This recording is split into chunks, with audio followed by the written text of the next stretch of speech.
दोस्तों, संसद के बजट सत्र का दूसरा चरण शुरू हो चुका है आज। और जानते हैं आज बहुत बड़ा हंगामा हुआ संसद में।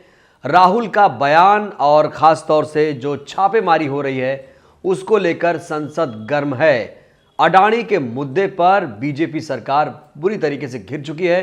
तो दोस्तों, संसद में मुद्दे क्या क्या हैं वो मैं आपको बताता हूं। सबसे पहला मुद्दा है अडानी का, उसके बाद महंगाई, उसके बाद चीन का मुद्दा।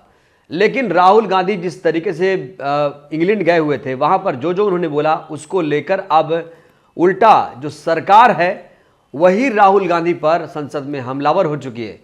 कहा जा रहा है कि राहुल गांधी ने जिस तरीके से विदेशी धरती पर जाकर देश का अपमान किया उसके लिए राहुल गांधी माफी मांगे। लेकिन दोस्तों, एक तरफ तो कहा जा रहा है कि राहुल गांधी माफी मांगे, दूसरी तरफ कहा जा रहा है कि राहुल के खिलाफ देशद्रोह का केस चलना चाहिए। अब दोनों वर्जन आए कैसे? राजनाथ सिंह कह रहे हैं कि राहुल गांधी, कांग्रेस पार्टी जिस तरीके से राहुल गांधी ने विदेशी धरती पर जाकर भारत का अपमान किया, देश को बदनाम किया, मोदी सरकार पर सवाल खड़े किए, उसको लेकर माफी मांगे, बात शांत हो जाएगी।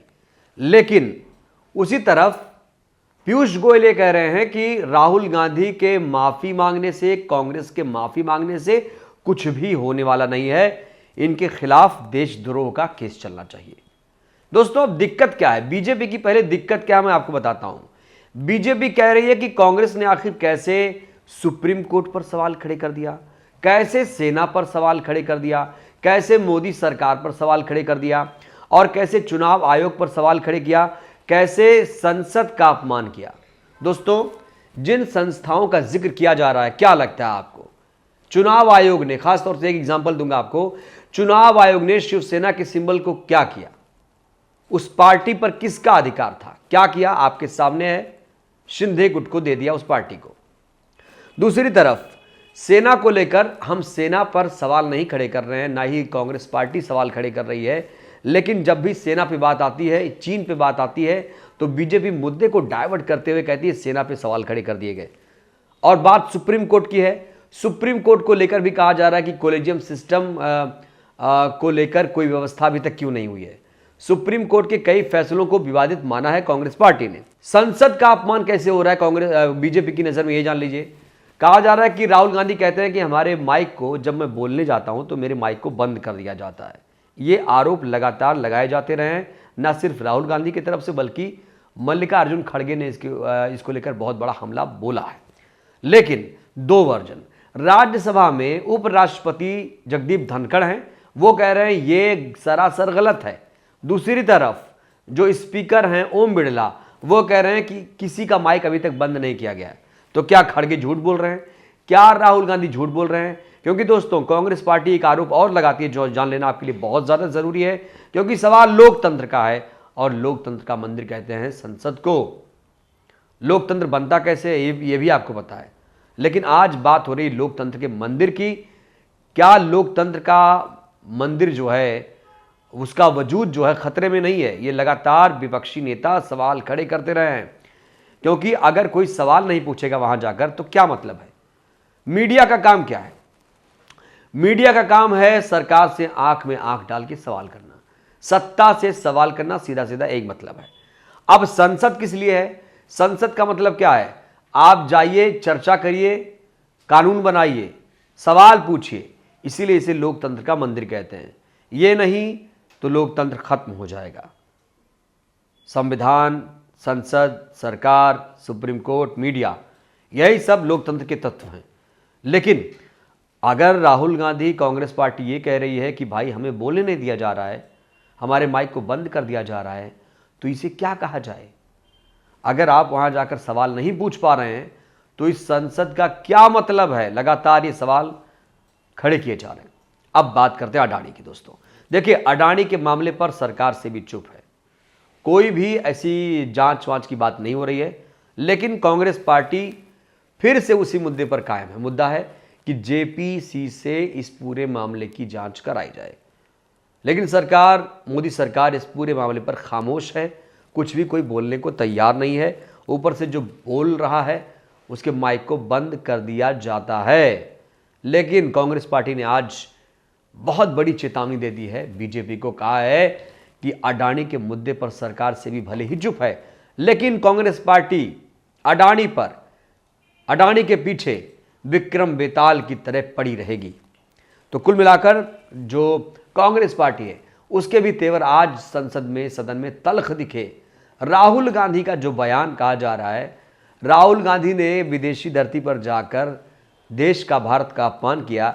इसके जवाब में कांग्रेस पार्टी ने कहा है प्रधानमंत्री विदेश में भारत को 70 सालों का योगदान नकारते हैं, तो क्या ये देश का अपमान नहीं है?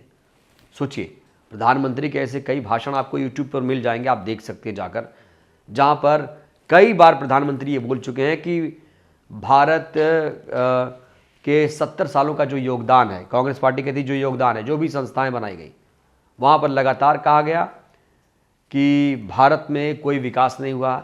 यहाँ तक कि बीजेपी ये कहती है कि कांग्रेस ने 70 साल में देश को बर्बाद किया। तो ये सब आजकल चल रहा है, लेकिन कांग्रेस पार्टी पीछे हटने वाली नहीं है। अब बड़ा सवाल ये है, महंगाई चीन पर क्या होगा, अडानी मुद्दे पर क्या होगा, सरकार को घेरने की जो रणनीति बनाई गई है कांग्रेस की तरफ से, उसका क्या होगा। जहां तक विपक्षी एकता का सवाल है, आपको याद होगा सीबीआई ईडी की जो कार्रवाई हो रही है, अपने अंदाज में ये जो कांग्रेस पार्टी वो तो कहती है कि ये कार्रवाई गलत है, मोदी सरकार केंद्रीय जांच एजेंसियों का गलत इस्तेमाल कर रही है, लेकिन वाकया तब ज़्यादा और बड़ा हो गया, मामला तब और ज़्यादा बड़ा हो गया जब विपक्षी दलों के द्वारा एक पत्र हस्ताक्षर के लिए भेजा गया कांग्रेस पार्टी को, लेकिन कांग्रेस पार्टी ने उस पर हस्ताक्षर नहीं किया था। अब पत्र क्या था? पत्र था कि भाई हम सारे लोग सिसोदिया के मसले पर एक साथ हैं। लेकिन दोस्तों, हो क्या रहा है? कांग्रेस पार्टी एकला चल रही है दिल्ली में। सिसोदिया को अगर सीबीआई गिरफ्तार करती है तो वहां पर कांग्रेस पार्टी का स्टैंड अलग है, तेजस्वी के खिलाफ छापेमारी होती है, कांग्रेस पार्टी का स्टैंड अलग है, राहुल गांधी से पूछताछ होती है, उस पर कांग्रेस पार्टी का स्टैंड अलग है। जबकि विपक्ष के नेताओं का एक सुर में सुर है, एक सुर में सुर मिला रहे हैं कि भाई जो केंद्रीय जांच एजेंसियां हैं उसका गलत इस्तेमाल हो रहा है। लेकिन सिसोदिया के मसले पर कांग्रेस पार्टी बिल्कुल खामोश है, अगर बोलती भी है तो कहती है सिसोदिया गलत है। अब बड़ा सवाल यह है, इस कदम के बाद क्या केजरीवाल कांग्रेस पार्टी के साथ जाएंगे? वो तो वैसे भी नहीं जा रहे हैं, भारत जोड़ो यात्रा में हमने देखा कभी नहीं गए साथ में। तो विपक्षी एकता का क्या होगा? इतनी बड़ी बड़ी जो पार्टियां जो लगातार लामबंदी गोलबंदी हो रही है, क्या वो हो पाएगी? और बड़ा सवाल यह है दोस्तों कि करेगा कौन, नेतृत्व कौन करेगा? क्योंकि हर कोई ख्वाहिश वाले बैठा है। केजरीवाल कहते हैं मैं प्रधानमंत्री बनूंगा, और इधर नीतीश कुमार कहते हैं, उधर ममता बनर्जी, कई सारे दावेदार हैं। लामबंद कैसे होगी विपक्षी पार्टियां, ये बड़ा सवाल है। अगर आप अकेले अकेले लड़ेंगे तो क्या जीत पाएंगे? ये भी बड़ा सवाल है, ये सोचने का विषय है दोस्तों। ये जो बार बार कांग्रेस पार्टी कहती है 24 में राहुल गांधी पीएम बनेंगे, उधर से कोई उधर बोलता है कि ये बनेंगे प्रधानमंत्री, विपक्षी एकता को लेकर लगातार सवाल खड़े हुए।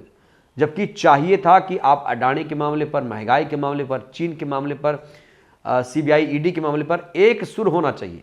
अगर सुर अलग होंगे तो जाहिर सी बात है विपक्षी एकता टूटेगी, कांग्रेस पार्टी का ही नुकसान होगा, क्योंकि और पार्टियां तो कहीं ना कहीं क्षेत्रीय दल खास तौर से मजबूत हो रहे हैं। अब आपको देख लीजिए, मतलब आम आदमी पार्टी को देख लीजिए, गुजरात चुनाव हुआ, उसका प्रदर्शन ठीक था और वो देश की 9वीं राष्ट्रीय पार्टी बन गई। तो आप सोच सकते हैं, क्षेत्रीय दलों को नकारा नहीं जा सकता, उनकी शक्ति को हम ऐसे ही नकार नहीं सकते। जरूरत है विपक्षी अगर लामबंद हो रहे हैं तो हर मुद्दे पर एक साथ रहना पड़ेगा। अगर सीबीआई पर एक साथ है, सिसोदिया पर भी साथ रहना पड़ेगा। क्या होगा? अब राहुल गांधी ने जो बयान दिया, क्या वाकई उनके खिलाफ देशद्रोह का मुकदमा दर्ज होगा? क्या राहुल गांधी माफी मांगेंगे? ये बड़ा सवाल है। हमारे इस वीडियो पर आपकी क्या राय है? कमेंट बॉक्स खुला है, अपनी प्रतिक्रिया जरूर दीजिए। शुक्रिया।